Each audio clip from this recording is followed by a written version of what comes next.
மத்திய உள்துறை அமைச்சர் அமித்ஷா இன்று கோவை வர இருக்கக்கூடிய சூழ்நிலையில் அவரை வரவேற்பதற்காக வைக்கப்பட்டிருந்த பதாகைகள் நீக்கப்பட்டிருக்கிறது.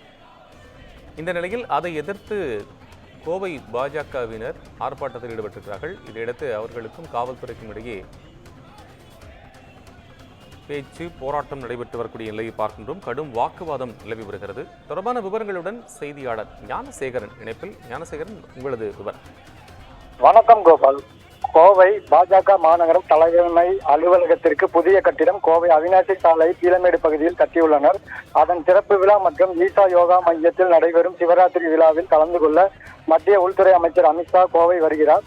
அவரை வரவேற்கும் விதமாக பாஜகவினர் மாநகரம் முழுவதும் போஸ்டர்கள், கட்சி கொடிகள், பிளக்ஸ் பேனர்கள் வைத்துள்ளனர். இந்நிலையில் பீளமேடு பகுதியில் பாஜகவின் புதிய அலுவலகம் அருகே வைத்திருந்த வரவேற்பு பதாகைகள் அகற்றிய கோவை மாநகராட்சி ஊழியர்கள் அந்த பேனர்களில் இருந்த மத்திய உள்துறை அமைச்சர் அமித்ஷாவின் புகைப்படத்தை குப்பை தொட்டியில் போட்டு உள்ளனர்.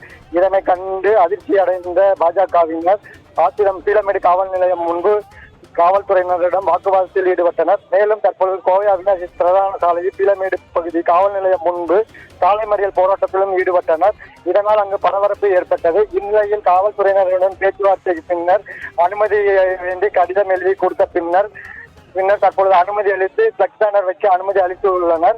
இதைத் தொடர்ந்து அதற்கான ஏற்பாடுகளை பாஜகவினர் செய்து வருகின்றனர். இந்நிலையில் இதனை அடுத்து அந்த சாலை மறியலானது தற்பொழுது கைவிடப்பட்டு கலைந்து சென்றுள்ளனர். கோபால்,